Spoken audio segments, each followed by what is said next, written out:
जहाँ से लोग आ जा रहे थे और सबके सब बहुत व्यस्त लग रहे थे। फिर भी कुछ पता जानने के लिए उसने पूछा, यह तो बताइए कि सलीम है कैसा, वैसा ही जैसा पहले था? इससे तो कुछ पता नहीं चला। इतना तो तय था कि सलीम आंट लूसिया में नहीं था। अगर होता तो उसने ज़रूर सुना होता। और सलीम में अब क्या करते हैं? लड़के ने पीछा नहीं छोड़ा। मैं सलीम में क्या करता हूँ? बूढ़ा खिलखिलाकर हंसा। मैं सलीम का बादशाह हूँ। लोग बाग बड़ी अजीब बातें करते हैं। लड़के ने सोचा, कभी कभी भेड़ों के साथ रहना ज़्यादा अच्छा होता है, क्योंकि वे कुछ कहती तो नहीं।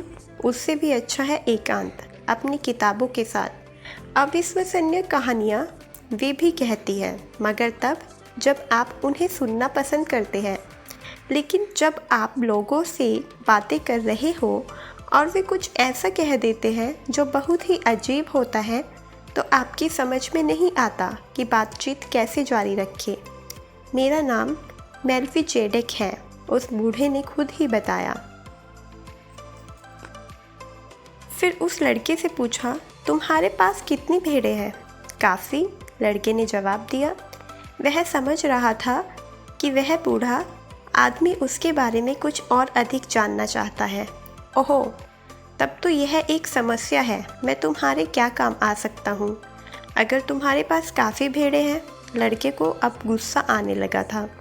उसने तो कोई मदद नहीं मांगी, उल्टे उस बूढ़े ने ही उससे पीने के लिए 2 घूंट मदिरा मांगी थी और बातचीत का सिलसिला शुरू किया था। मुझे मेरी किताबें लौटा दीजिए, लड़के ने कहा। मुझे अपनी भेड़ें जमा करके आगे भी जाना है। तुम मुझे अपनी भेड़ों का 10वां भाग दे दो, बूढ़े व्यक्ति ने कहा, तो मैं तुम्हें छिपे हुए खजाने को पाने का रास्ता बता दूंगा। लड़के को अपना सपना याद आ गया और तब सारी चीज़ें एकदम साफ हो गई। उस बूढ़ी औरत ने तो उससे कुछ नहीं लिया, मगर यह बूढ़ा आदमी कहीं उसका पति तो नहीं, जो कोई ऐसी तरकीब ढूंढना चाहता है जिससे उस झूठ मूठ के खजाने के बारे में बताकर उससे अच्छी रकम ऐंठ सके। कहीं यह बूढ़ा आदमी भी जिप्सी तो नहीं है? इससे पहले कि वह लड़का कुछ कह पाता, बूढ़े आदमी ने झुककर एक छड़ी उठा ली और चौक की रेत पर उससे कुछ लिखने लगा। तभी उस अरब की छाती पर कोई चीज़ इतनी ज़ोर से चमकी कि लड़के की आंखें चौंधिया गई। बड़ी फुर्ती के साथ उस अरब ने अपने लबादे से सब कुछ ढक लिया।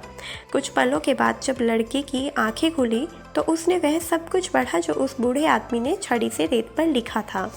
वहाँ उस छोटे शहर के चौक की रेत पर लिखी इबारत में लड़के ने पढ़ा अपने पिता का नाम, अपनी माँ का नाम और अपने गुरुकुल का नाम, तथा उसने व्यापारी की लड़की का नाम भी पढ़ा जो उसे अब तक खुद मालूम नहीं था। और उसने पढ़ा वह सब जो उसने कभी किसी से नहीं कहा था, केवल सोचा था।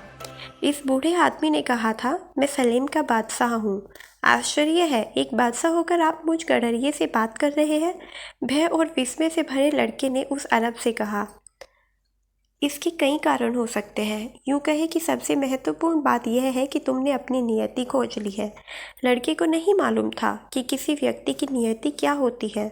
वही जिसे तुम हमेशा से पाना चाहते थे, हर नौजवान जानता है उसकी नियति क्या है। जीवन के इस पड़ाव पर सब चीज़ें साफ होती है और सब कुछ संभव होता है। सपने देखने से डर नहीं लगता, वह सब पाने की उत्कंठा होती है जो वह अपने जीवन में घटित होते हुए देखना चाहता है। मगर जो जो समय गुजरता है, एक अजीब सी विस्मयकारी ताकत उसे यकीन दिलाने लगती है, नहीं, यह सब असंभव है, तुम अपनी नियति नहीं पा सकते। वह बूढ़ा जो कह रहा था उसे बड़ा ऊट-पटांग लगा, मगर फिर भी वह जानना चाहता था कि नियति को तय करने वाली वह अजीब सी ताकत क्या चीज़ है। उसके बारे में जब वह व्यापारी की बेटी से बात करेगा तो वह बहुत प्रभावित होगी। यह एक ऐसी ताकत है जो लगती तो नकारात्मक है, पर दरअसल वही आपको सुझाती है कि आप अपनी नियति तक कैसे पहुंच सकते हैं। वह आपके अंतर्मन और निश्चय को मजबूत करती है। इस पूरे ब्रह्मांड का सत्य तो एक ही है। हम जो भी है, जो कुछ भी करते हैं, वह तभी होता है जब हम उसे वास्तव में करना चाहते हैं, क्योंकि इच्छा का स्रोत है विश्वात्मा। और यही लक्ष्य है हमारे इस जीवन का इस धरती पर।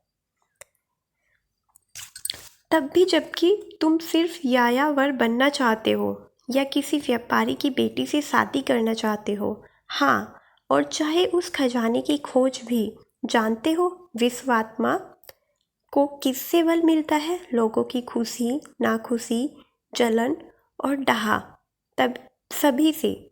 बस अपनी नियति को पा लेना ही हमारा सबसे बड़ा धर्म है। बाकी सभी चीज़ें एक जैसी हैं। और जब तुम